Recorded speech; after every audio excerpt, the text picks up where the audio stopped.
السلام علیکم ورحمۃ اللہ وبرکاتہ۔ بسم اللہ الرحمن الرحیم والصلاة والسلام علی خاتم المعصومین وعلی آلہ وصحبہ اجمعین، اما بعد۔ خواتین و حضرات، دورہ قرآن کی نشریات کے ساتھ خلیق الرحمن آپ سے مخاطب ہے۔ آج کی نشست میں سپارہ نمبر 16 ہے، سورہ طٰہٰ ہے، اور آیات ہیں 105 سے 114 تک۔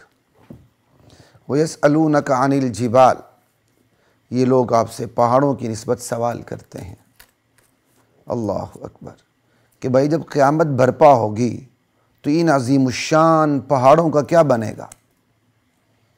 تو میرے نبی آپ ان سے کہہ دیں فَقُلْ يَنْسِفُهَا رَبِّي نَسْفًا، اللہ تعالیٰ ان عظیم الشان پہاڑوں کو ریزہ ریزہ کر کے، ذرہ ذرہ کر کے فضا میں اڑا دے گا۔ اللہ اکبر، کیا شان ہے اللہ کی۔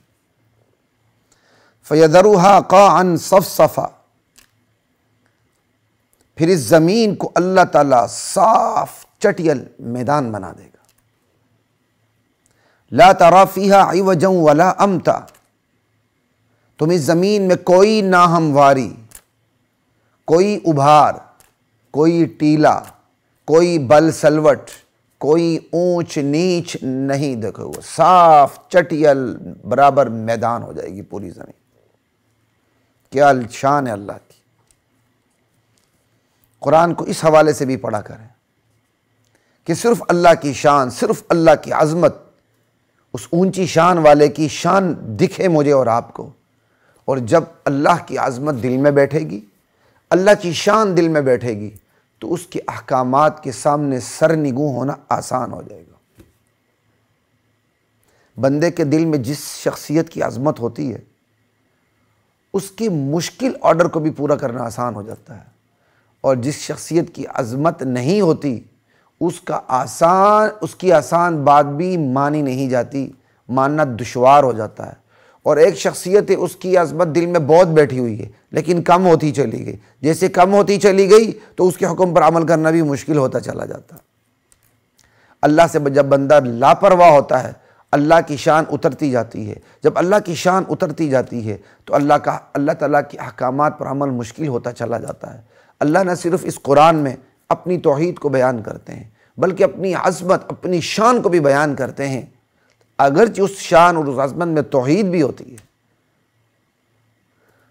تو یہ شان عظمت اس لیے بیان ہوتی ہے کہ لوگوں کے دلوں میں اللہ کی قدر، اللہ کی ہیبت، اللہ کی عظمت، اللہ کی خشیت، اللہ کی محبت رچ بس جائے، تاکہ لوگوں کے لیے اللہ کے احکامات پر عمل کرنا آسان ہو جائے۔ یہی ہے، یہ لوگ پہاڑوں کے بارے میں سوال کرتے ہیں۔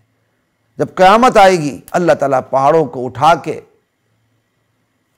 ریزہ ریزہ کر کے، ذرہ ذرہ کر کے فضا میں اڑا دے گا۔ چٹیل اس زمین کو چٹیل صاف میدان بنا دے گا۔ کوئی کجی، کوئی ابار، کوئی بل سلوٹ، اونچ نیچ، کوئی نشیب و فراس، کچھ بھی نہیں ہوگا اس زمین پہ۔ یومئذ یتبعون الداعی لا عوج لہ، یہ وہ دن ہوگا جب ایک پکارنے والا فرشتہ میدان حشر میں حاضر ہونے کے لیے آواز لگائے گا۔ میدان حشر میں حاضر ہونے کے لیے آواز لگائے گا، تو لوگ اس آواز کے پیچھے دوڑ لگائیں گے۔ یہ وہ دن ہوگا، اور دوڑ بھی کیسے لگائیں گے؟ ادھر ادھر منحرف نہیں ہوں گے، سیدھے اس آواز کے پیچھے۔ لا عوج لہ، لا الہ الا اللہ۔ اور پھر خوف کا عالم کیا ہوگا؟ وخشعت الاصوات، ساری آوازیں دب جائیں گی للرحمن، خدا رحمان کے سامنے۔ رحمان کا لفظ خصوصیت سے استعمال ہوا ہے۔ لوگ رحمان کے لفظ سے غلط مطلب نکال لیتے ہیں۔ وہ ذات جس پر رحمت ختم ہے، اس نے تو ہمیں کچھ کہنا ہی نہیں ہے۔ کہ رحمان کے سامنے خوف سے آوازیں پست ہو جائیں گی۔ ایک ہوتا ہے بندہ کسی بہت بڑے سنگ دل کے سامنے جائے تو ویسے ہی ڈرتا ہے، رحم دل کے سامنے جائے تو مطمئن ہوتا ہے۔ یہ دنیا کی نفسیات ہے۔ تو اللہ تعالیٰ سنگ دل تو نہیں ہے، نعوذ باللہ، اللہ کے لیے لفظ استعمال کرنا ہی غلط ہے۔ بات یہ، اللہ جبار اور قہار تو ہے، اللہ عزیز ذو انتقام تو ہے، اللہ کی جو صفت جباریت ہے، اس کی قہاریت ہے، اس کا عزیز ذو انتقام ہونا ہے، وہ دل میں آئے تو ویسے ہی خوف طاری ہو جاتا ہے۔ لیکن رحمان کا پہلو دل میں آئے تو خوف طاری نہیں ہوتا، بندہ امن میں رہتا ہے کہ اللہ تعالیٰ مجھے کچھ نہیں کہیں گے، اس کے باوجود یہ کہا جا رہا ہے۔ وہ رحمان جس پر رحمت ختم ہے نا، وہاں خوف کا عالم یہ ہوگا کہ رحمان کا پہلو بھی لوگوں کو یاد ہوگا کہ وہ رحمان ہے، اس کے باوجود خوف کی وجہ سے ساری آوازیں دب جائیں گی۔ فلا تسمعوا الا ہمسا، تم کوئی آواز نہیں سنو گے سوائے چلنے کی جو آہٹ اور سرسراہٹ ہے، یا زیادہ سے زیادہ کوئی کانا پھوسی کھسر پھسر ہے، بس۔ فلا تسمعوا الا ہمسا یومئذ، یہ وہ دن ہوگا، لا تنفع الشفاعہ، کوئی سفارش کام نہیں دے سکے گی، کوئی سفارش کام نہیں آئے گی، البتہ الا من اذن لہ الرحمن، رحمان جس کو سفارش کرنے کی اجازت دے اور جس کے حق میں اجازت دے، اور وہ جس کو اجازت دی جا رہی وہ بھی رحمان کی مرضی کے مطابق بولے، تو پھر جس کے حق میں سفارش ہوگی اس کو اللہ کی اذن سے وہ سفارش فائدہ دے گی۔ ایک اللہ اجازت دیں گے پھر سفارش ہوگی، اور اجازت بھی دیں گے تو اس کا مطلب نہیں وہ اپنی مرضی سے بولے، اجازت کے باوجود خدا کی منشا کے خلاف وہ کبھی نہیں جائے گا۔ یہ شفاعت کے دو اصول ہیں انتہائی اختصار کے ساتھ۔ بھائی کیوں؟ کبھی لوگوں کو کیا پتا، لوگ جس کی سفارش کر رہے ہیں اس کے آگے پیچھے کا پتہ ہی نہیں ہے، وہ بہت بڑا خبیث ہو سکتا ہے سفارش کرنے آ جائیں گے۔ اس لیے اللہ جس کو چاہیں گے کہ تم نے سفارش کرنی اور کیا کرنی ہے، وہ اللہ کی مرضی کے خلاف نہیں بولے گا۔ اللہ نے تو معاف کر رہے ہیں، سفارش کرنے والوں کو رتبہ دے کے اللہ ان کو ذریعے بنا دیں گے، بس۔ یہ میں نے پورے تصور شفاعت کو 7 سمندروں کو بند کر کے میں نے آپ کو بتا دیا۔ یعلم ما بین ایدیہم وما خلفہم، اللہ ہی جو لوگوں کے اکیلے پچھلے سارے حالات سے واقف ہے، سارے حالات کا احاطہ کرتا ہے اللہ، ظاہر باطن حال ماضی مستقبل سب۔ ولا یحیطون به علما، لوگ اپنے علم سے اللہ کا احاطہ نہیں کر سکتے، اللہ کے علم کا، اللہ کی ذات کا، اللہ کی معلومات کا احاطہ نہیں کر سکتے۔ جب سب کچھ اللہ کو پتہ ہے، لوگوں کو پتہ ہی نہیں، لوگوں کا علم محدود ہے، تو محدود علم والا سفارش کیوں کرے؟ تو اس لیے جس کا علم لامحدود ہے اس کی اجازت پہ سفارش ہوگی۔ وعنت الوجوہ للحی القیوم، اس دن سارے چہرے خدا زندہ اور پائندہ کے سامنے جھک جائیں گے، جھکے ہوئے ہوں گے۔ وقد خاب من حمل ظلما، اس دن جس نے اپنی گردن پہ ظلم کا بوجھ اٹھایا ہوا ہوگا وہ بڑا نامراد ہوگا، اور سب سے بڑا ظلم شرک کا ظلم ہے، کفر کا ظلم ہے۔ ان الشرک لظلم عظیم۔ ومن یعمل من الصالحات، البتہ جو بندہ نیک عمل کرے گا، لیکن شرط ہے نیک عمل کے لیے کہ پائیدار ہونے کے لیے اور اس کے مؤثر ہونے کے لیے کہ مومن بھی ہو، مشرک نہ ہو، وَهُوَ مُؤْمِن فَلَا يَخَافُ ظُلْمًا وَلَا حَظْمًا، اسے کسی ناانصافی کا، کسی حق تلفی کا کوئی خوف نہیں ہوگا۔ محض نیک اعمال نہیں بچائیں گے، نیک اعمال کے لیے بنیاد ایمان ہے، ایمان ہوگا بندہ بچے گا، نہیں نیک اعمال کا بدلہ دنیا میں، جیسے پہلے بات ہو چکی ہے۔ وَكَذَلِكَ أَنزَلْنَاهُ قُرْآنًا عَرَبِيًّا، یہ ہماری قدرت کا کمال دیکھیں، ہم نے اس قرآن کو عربی میں نازل کیا۔ وَصَرَّفْنَا فِيهِ مِنَ الْوَعِيدِ، اور ہم نے اس قرآن میں ڈراوے مختلف عنوانات سے بار بار بیان کیے ہیں، لَعَلَّهُمْ يَتَّقُونَ، تاکہ لوگ پرہیزگاری اختیار کر لیں، متقی بن جائیں۔ او یحدث لهم ذکرا، یا کم سے کم قرآن ان کے اندر سوچنے سمجھنے کی صلاحیت پیدا کر دے۔ جب سوچنے سمجھنے کی اور اپنے انجام کی فکر کی صلاحیت پیدا ہوگی تو یہ صلاحیت شاہد تقوی ان کے اندر پیدا کر دے۔ فتعال اللہ الملک الحق، اس لیے اس آیت کے حوالے سے بندے کے اندر ہمت پیدا ہو جاتی ہے، یار میں قرآن پڑھتا ہوں لیکن تقوی نہیں آتا، یار پھر بھی پڑھتے رہو۔ قرآن پڑھتے ہوئے کچھ فکر تو ہوتی ہے نا اپنے انجام کی، کچھ سوچنے سمجھنے کی صلاحیتیں کھلتی ہیں، کھلتی تو ہے نا، یہی چیزیں انشاءاللہ تقویٰ پیدا کر دیں گے۔ فتعال اللہ الملک الحق، اللہ اکبر، وہ اللہ اونچی شان والا ہے، اونچی شان والا اللہ ہے، لا الہ الا اللہ، الملک الحق، حقیقی بادشاہ ہے۔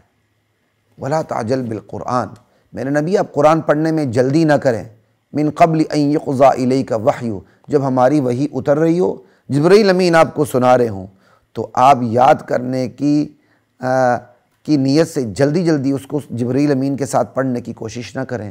ایک دفعہ وحی مکمل ہونے دے، اس کو یاد کروانا، اس کے زبان پر لانا، اس کے مفاہیم کو ادا کروانا، یہ ہمارا کام ہے۔ ان علینا جمعہ وقرآنہ فاذا قرأناہ فاتبع قرآنہ ثم ان علینا بیانہ۔ نبی علیہ السلام جب جبرائیل آتے تھے، جبرائیل امین جب وحی سناتے تھے تو آپ اس ڈر سے جبرائیل چلے جائے گا مجھے بھول نہ جائے، آپ ساتھ ساتھ پڑھتے تھے، آپ کو پڑھنے سے روک دیا گیا۔ وقل ربی زدنی علما، میرے نبی آپ ساتھ یہ بھی دعا کیجیے کہ یا اللہ مجھے علم میں بڑھا دے۔ اب جو نبی ڈر کے مارے قرآن ساتھ ساتھ پڑھے مجھے بھول نہ جائے، کیا وہ نبی عالم الغیب ہو سکتا ہے؟ کیا نبی وہ مختار ہو سکتا ہے؟ تقدیر کا مالک ہو سکتا ہے؟ کتنی کھلی ہوئی بات ہے۔ یہی وجہ ہے ان کھلی ہوئی باتوں کو نہ ماننے کا نتیجہ دائمی جہنم، لا الہ الا اللہ۔ تو 114 آیات تک 16 سپارے کی اتنی بات کافی ہے۔ ہم 17 سپارے کی طرف چلتے ہیں۔ 17 سپارے کی جن آیات کا ہم نے انتخاب کیا ہے وہ ہیں تقریباً 10 سے 11 آیات بنتی ہیں۔ سورۃ الانبیاء ہے 30 تا 41۔ اللہ تعالیٰ کہتے ہیں اولم یر الذین کفروا ان السماوات والارض کانتا رتقا، اللہ اکبر، کیا ان لوگوں نے جانا نہیں، غور نہیں کیا کہ آسمان و زمین، لا الہ الا اللہ، باہم ملے ہوئے تھے، باہم ملے جلے ہوئے تھے، آسمان و زمین کے منہ بند تھے، ففتقناہما، ہم نے ان کو الگ الگ کر دیا، اللہ اکبر۔ اس مقام پر شیخ الاسلام مولانا شبیر احمد عثمانی رحمۃ اللہ علیہ نے کمال کی باتیں لکھی ہیں۔ سائنسی جو توجیحات ہیں وہ کبھی اللہ تعالیٰ نے موقع دیا تو مفصل تفسیر میں کسی وقت کریں گے۔ جو بنیادی باتیں ہیں جو ایک عام آدمی بڑی آسانی سے سمجھ سکتا ہے انہی پہ بات کریں گے، اور حضرت عثمانی رحمۃ اللہ علیہ نے بہت اچھی باتیں کی ہیں۔ کم و بیش میں وہی باتیں آپ کے سامنے ذکر کر دیتا ہوں کہ آسمان و زمین ابتدا میں عدم ہونے میں بھی شریک تھے ایک دوسرے کے ساتھ، یعنی نہ آسمان تھا نہ زمین تھے۔ پھر اللہ تعالیٰ نے آسمان و زمین کو جب پیدا کیا تھا تو پھر ابتدائی مرحلے میں دونوں خلط ملط تھے، یعنی آپس میں ملے ہوئے تھے۔ پہلے دونوں نہیں تھے، جب آسمان و زمین کو اللہ نے وجود دیے تو دونوں ایک آسمان و زمین ایک دوسرے کے ساتھ ملے ہوئے تھے، ملے جلے تھے، خلط ملط تھے۔ قدرت کے ہاتھ نے دونوں کو الگ الگ کر دیا، آسمان اوپر زمین نیچے، دونوں کا کیا کہتے ہیں پہلے ایک ہی تھا، سمجھ آئی؟ ایک ہی مادے کی صورت میں آپس میں گھسے ہوئے تھے، دونوں کو الگ الگ کر دیا اللہ تعالیٰ نے، آسمان یہاں زمین یہاں۔ پھر الگ کرنے کے بعد بھی دونوں کے منہ بند تھے، آسمان کا منہ بھی بند تھا، زمین کا منہ بھی بند تھا، نہ آسمان سے بارش ہوتی تھی نہ زمین سے کوئی فصل اگ سکتی تھی، رویدگی ہو سکتی تھی۔ پھر دونوں کے منہ کھول دیے گئے، اوپر سے پانی کا دہانا، پانی کے چشمے شروع ہو گئے، اور نیچے سے زمین کے مسام کھل گئے، فصلیں لہلہانے لگ گئیں، اللہ اکبر۔ زمین میں نہریں، زمین میں سبزے، زمین میں کانیں، آسمانوں کو ستاروں سے مزین کرنا۔ اللہ کہتے ہیں کیا ان لوگوں نے غور نہیں کیا، ان کافروں نے جو میری قدرت کے منکر ہیں، کہ آسمان و زمین تھے ہی نہیں، جب تھے تو ملے ہوئے تھے، پھر ہم نے الگ کیا، الگ کرنے پر بھی ان کے منہ بند تھے، ہم نے ان کے منہ کھولے، سمجھ آئی؟ فرشتوں کا نزول، فرشتوں کا آنا جانا، آسمانوں کو مزین کرنا، زمین کے مسام کھلنا، اس کے اندر رویدگی ہونا، اس کے اندر فصل بہارا، اللہ اکبر۔ ففتقناہما، ہم نے دونوں کو الگ کر دیا۔ وجعلنا من الماء كل شيء حي، ہم نے ہر زندہ چیز پانی سے پیدا کی. یہاں یہ نہیں کہ ہر چیز کو پانی سے پیدا کیا، کہ ہر زندہ چیز کو ہم نے پانی سے پیدا کیا. افلا یؤمنون، یہ لوگ پھر بھی ہماری تخلیق کی کاریگری پر ایمان نہیں لائیں گے؟ کہ ہماری تخلیق کی کاریگری پر یہ لوگ پھر بھی ایمان نہیں لائیں گے؟ افلا یؤمنون. وجعلنا فی الارض رواسیہ، ہماری شان دیکھو، ہم نے زمین میں مضبوط پہاڑ گاڑ دیے. اللہ اکبر. ان تمید بہم، کہ کہیں یہ ڈاما ڈول نہ ہو جائے. زمین میں پہاڑ گاڑے اس لیے گئے کہ زمین ڈاما ڈول نہ ہو جائے، کہیں ایک طرف جھک نہ جائے. اس پر میں نے پہلے بھی ایک اپنے جمعے کے بیان میں اشارہ کیا تھا کہ ان آیات پہ غور کرنے کی ضرورت ہے. جو آج کل پہاڑوں کا کٹاؤ ہو رہا ہے، کہیں اس وجہ سے زلزلے تو نہیں آ رہے؟ یہ جو زمین کے سائنٹسٹ ہیں، یہ ان کا موضوع ہے. کیونکہ اللہ تعالیٰ یہاں یہ کہہ رہے ہیں کہ ہم نے زمین میں پہاڑ گاڑے اس لیے کہ زمین ڈاما ڈول نہ ہو، اور جب پہاڑوں کو کاٹ دیں گے تو پھر کیا ہوگا؟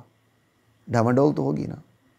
یہ صاف آیات سے مفہوم آ رہا ہے. باقی کام جو زمین کے سائنٹسٹ ہیں ان کی تحقیقات سے اس آیت کی تفسیر میں مدد لینی چاہیے. وَجَعَلْنَا فِيهَا فِجَاجًا، اللہ اکبر. اور ہماری شان دیکھو، ہم نے اس زمین میں کشادہ راستے بنا دیے. منزل ایک ہوتی ہے، راستے مختلف ہوتے ہیں جانے کے، تاکہ یہ لوگ راہ پائیں. وَجَعَلْنَا السَّمَاءَ سَقْفًا مَحْفُوظًا، ہم نے آسمان کو ان کے لیے ایک محفوظ چھت بنا دیا. وَهُمْ عَنْ آيَاتِهَا مُعْرِضُونَ، پھر بھی یہ لوگ جو آسمان میں ہماری قدرت کے نشان ہیں، چاند، ستارے، سیارے، سورج، ان سے بے توجہی کرتے ہیں، ہماری قدرت پر ایمان نہیں لاتے. وَهُوَ الَّذِي خَلَقَ اللَّيْلَ وَالنَّهَارَ وَالشَّمْسَ وَالْقَمَرَ، وہ اللہ ہی ہے جس نے رات کو پیدا کیا، دن کو پیدا کیا، سورج کو پیدا کیا، چاند کو پیدا کیا. یہ سب اپنے اپنے دائرے میں تیر رہے ہیں. بہرحال یہ آیت بتاتی ہے کہ لیل و نہار، شمس و قمر، یہ حرکت میں ہے. سمجھ آئی؟ چاند سورج کی حرکت کا اس آیت سے بہرحال پتہ چلتا. وَمَا جَعَلْنَا لِبَشَرٍ مِّن قَبْلِكَ الْخُلْدَ، جب نبی علیہ السلام دین کو سامنے رکھ کے بیان کرتے تھے تو لوگ آپ کی موت کی تمنا بھی کرتے تھے کہ یہ شخص مر جائے تو ہماری جان چھوٹے. اِنَّا لِلَّهِ وَإِنَّا إِلَيْهِ راجعون. پھر آپ کو بددعائیں بھی دیتے تھے، آپ کے خلاف سازشیں بھی کرتے تھے، قتل تک کی شہید کرنے کی بھی سازشیں کرتے تھے. تو یہاں اسی کا جواب ہے، ہم نے آپ سے پہلے کسی فرد بشر کے لیے ہمیشگی رکھی نہیں. اَفَإِن مِتَّ، آپ مر جائیں تو یہ ہمیشہ رہیں گے. اگر آپ پہ موت آ گئی تو انہوں نے کون سا بچنا ہے؟ کل نفس ذائقۃ الموت، ہر نفس نے موت کو چکھنا ہے. اللہ اکبر. وَنَبْلُوكُمْ بِالشَّرِّ وَالْخَيْرِ فِتْنَةً، لوگو ہم تم کو اچھے برے حالات میں ڈال کر تمہیں آزماتے ہیں.